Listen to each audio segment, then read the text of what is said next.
Students हमारा next topic है experimental measurement of conductance and conductivity of ionic solution. अब हम लोगों ने आयनिक सॉल्यूशन की कंडक्टेंस और कंडक्टिविटी को नोट डाउन करना है बाय द एक्सपेरिमेंटल मेजरमेंट। तो सबसे पहले हम फाइंड आउट करते हैं कंडक्टिविटी। आपको पता है कंडक्टिविटी को हम लोग K से इंडिकेट करते हैं and this conductivity is the reciprocal of resistivity. Now the resistivity is equal to R A upon L। इस वैल्यू को हम यहाँ पे पुट करेंगे, ये बन जाएगा K is equal to 1/R A upon L। L को हम लोग ऊपर ले गए, ये बन जाएगा 1/R into L upon A। आपको पता है that conductance is equal to reciprocal of resistance, तो यहाँ पे 1/R की जगह पे आ जाएगा G and this L/A is known as a cell constant. और सेल कांस्टेंट को हम इंडिकेट करते हैं G* के साथ। So the formula becomes conductivity is equal to the conductance into cell constant. ये फॉर्मूला हम लोग यूज़ करते हैं न्यूमेरिकल्स के अंदर। Second one is the measurement of conductance. अभी हम लोगों ने कंडक्टिविटी मेजरमेंट की है, अब हम लोग कंडक्टेंस मेजरमेंट करेंगे। कंडक्टेंस आप लोगों को पता है the conductance G is reciprocal of resistance. तो कंडक्टेंस को मेजर करने के लिए हमें रेजिस्टेंस मेजर करना पड़ेगा। रेजिस्टेंस को मेजर कर सकते हैं हम लोग व्हीटस्टोन ब्रिज से। This is a Wheatstone bridge. इस व्हीटस्टोन ब्रिज में हम लोग लेते हैं बैटरी प्लग की 4 रेजिस्टेंस लेते हैं, जिसमें R1 है variable resistance, R2 is unknown resistance जो रेजिस्टेंस हमने फाइंड आउट करनी है, एंड R3 एंड R4 आप लोगों को दी हुई है। ठीक है, जैसे हम लोग बैटरी स्टार्ट करते हैं तो हम लोग अपनी वेरिएबल रेजिस्टेंस को सेट करते हैं, और जब वेरिएबल रेजिस्टेंस को हम लोग सेट करते हैं तो उस वक्त गैल्वेनोमीटर की रीडिंग 0 आती है। ठीक है, गैल्वेनोमीटर हिलता नहीं है। तो अगर गैल्वेनोमीटर मूव नहीं करता इट मीन्स कि इसमें करंट फ्लो नहीं कर रहा। ये करंट इसलिए फ़्लो नहीं कर रहा क्योंकि वेरिएबल रेजिस्टेंस को हम लोगों ने सेट किया हुआ है। तो जब गैल्वेनोमीटर की रीडिंग 0 आती है या गैल्वेनोमीटर कोई रीडिंग शो नहीं करता, उस पॉइंट को हम नाम देते हैं नल पॉइंट। और उस नल पॉइंट में जब हमने रेजिस्टेंस फाइंड आउट करनी है तो उसका formula R1 upon R2 is equal to R3 upon R4। हम लोगों ने R2 फाइंड आउट करना है, तो क्रॉस मल्टीप्लाई किया तो हमारे पास ये फॉर्मूला बन गया R2 is equal to R1 into R4 upon R3। Clear? ये तो हो गया सिंपल व्हीटस्टोन ब्रिज की बात। अब हम लोगों ने आयनिक सॉल्यूशन की रेजिस्टेंस फाइंड आउट करनी है। तो आयनिक सॉल्यूशन की रेजिस्टेंस फाइंड आउट करने में हमें कुछ डिफ़िकल्टीज़ आती हैं। जैसे जनरली अगर हमने आयनिक सॉल्यूशन की रेजिस्टेंस फाइंड आउट करनी है तो हम क्या करते हैं, एक बीकर लेते हैं, बीकर के अंदर हम लोग इलेक्ट्रोड्स रखते हैं, उसी के अंदर आयनिक सॉल्यूशन रखते हैं और उसको बैटरी के साथ अटैच कर देते हैं। जनरली हम लोग ये करते हैं। बैटरी जो करंट प्रोवाइड करती है दैट इज़ DC, और जब DC करंट हम लोग प्रोवाइड करेंगे आयनिक सॉल्यूशन को तो उससे आयनिक सॉल्यूशन की इलेक्ट्रोलाइसिस हो जाती है, इसलिए हम लोग इसमें DC करंट यूज़ नहीं करते। सेकेंड थिंग इज़ जब हम आयनिक सॉल्यूशन को ओपन में रखते हैं तो उसके कारण इसमें काफ़ी ज़्यादा डिफ़िकल्टीज़ आती हैं कि एक बार इसकी कंसंट्रेशन चेंज हो जाती है, तो इसलिए हम लोग इसको ओपन में रखते। इस चीज़ को कंट्रोल करने के लिए या इस डिफ़िकल्टी को दूर करने के लिए हम लोग एक कंडक्टिविटी सेल यूज़ करते हैं। This conductivity cell is made up of glass. इसके ऊपर लगे हैं 2 इलेक्ट्रोड्स जिसको हम प्लेटिनम इलेक्ट्रोड कहते हैं।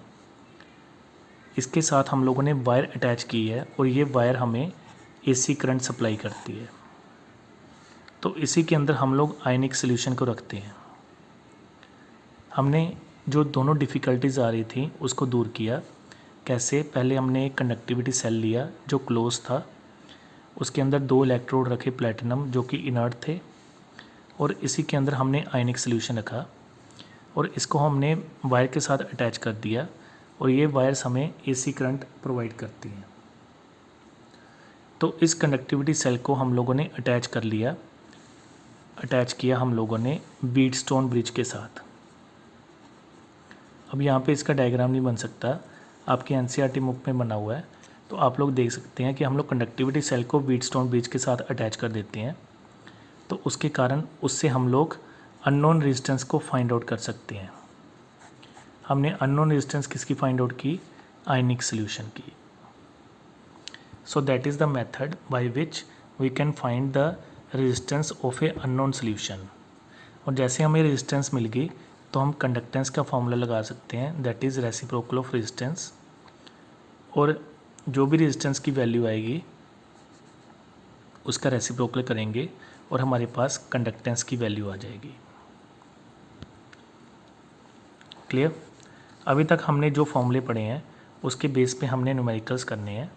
जैसे एक है हमारा K is equal to G into G star, second है हमारा lambda M is equal to K into 1000 upon M, third है हमारा K is equal to reciprocal of resistivity, G is equal to 1/R,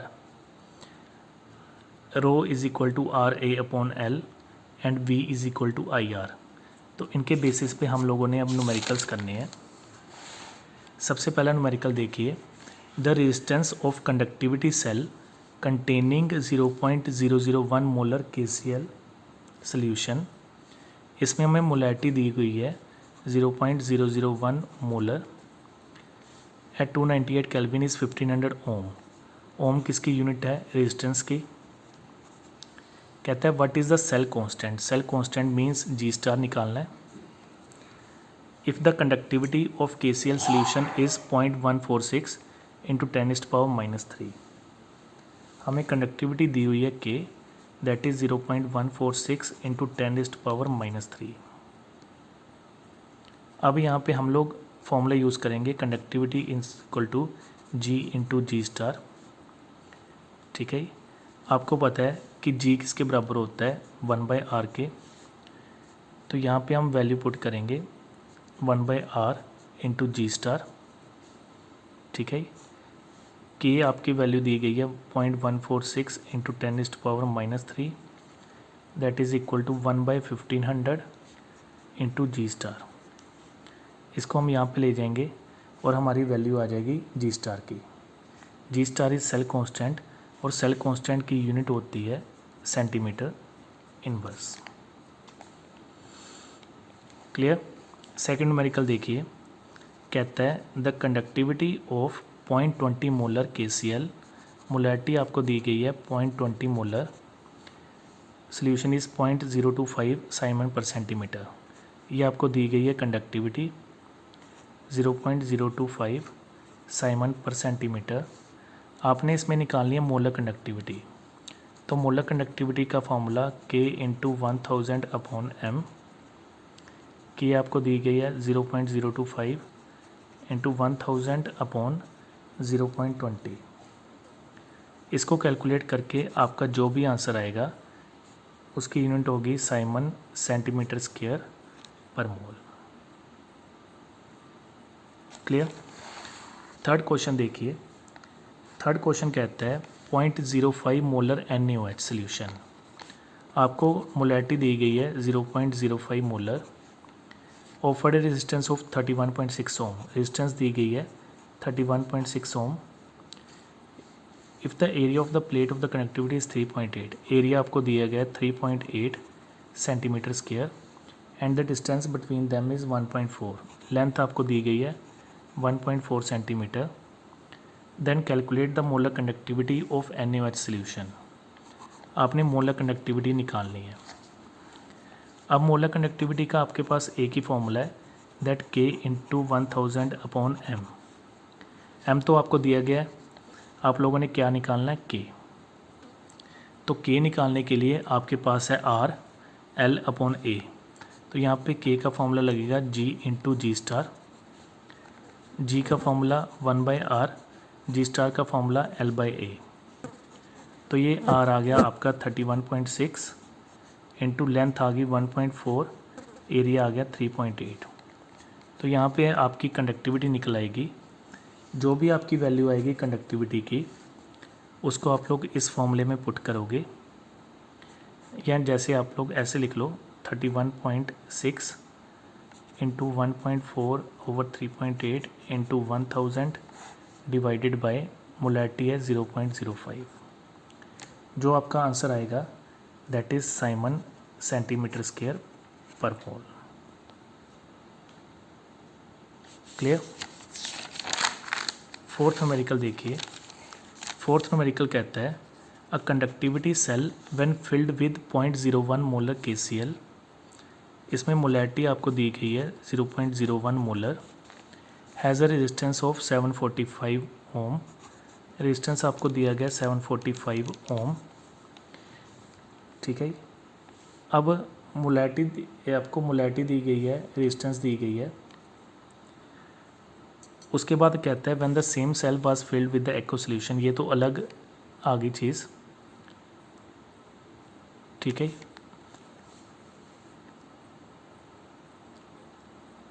अब इसको कैसे find out करेंगे।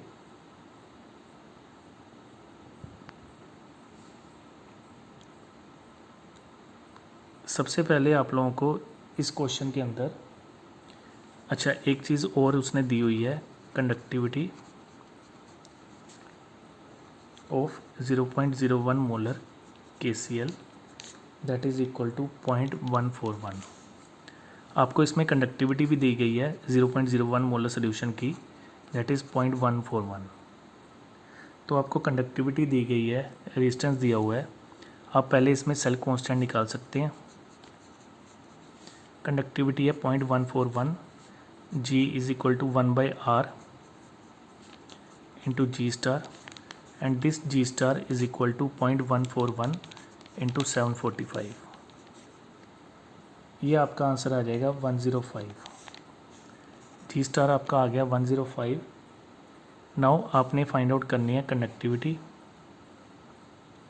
Conductivity आप लोगों ने फाइंड आउट करनी है इस सोल्यूशन की।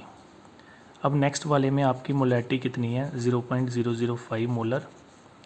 आपको रेजिस्टेंस दी गई है 874 ओम। ठीक है। इसमें सेल कांस्टेंट आपका सेम रहेगा, दैट इज़ 105। अब यहाँ पे आप लोगों ने फॉर्मूला लगाना है कंडक्टिविटी का, that conductivity is equal to G into G star. Conductivity is equal to reciprocal of resistance is into G star. Conductance is equal to reciprocal of resistance. आपने K निकालना है, it is equal to 1/874 into 105।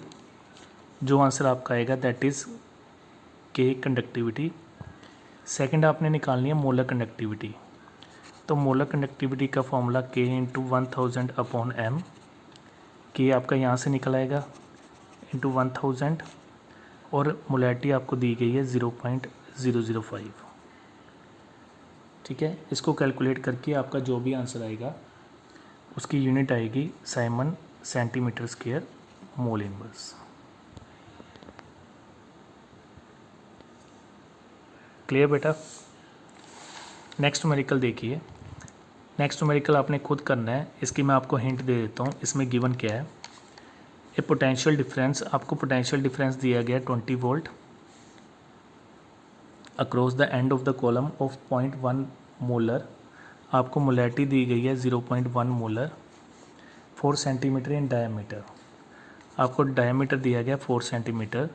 इससे आप लोग radius निकाल सकते हैं। Formula radius is equal to diameter by 2, that is 4/2 is equal to 2 centimetre. 12 centimetre in length. Length दी गई है 12 सेंटीमीटर। करंट दिया गया आपको 0.20 एम्पियर। ठीक है। आपको V दिया गया, I दिया गया है। आप फॉर्मूला लगा सकते हैं V is equal to IR and R is equal to V/I, that is 20/0.20, that is equal to 100 ohm. अब आप लोगों को लेंथ दी हुई है, रेडियस दिया हुआ है। आप लोग एरिया का फॉर्मूला लगा सकते हैं। Area is equal to πr²। Pi की वैल्यू 22/7 और रेडियस कितना है 2 स्क्वायर।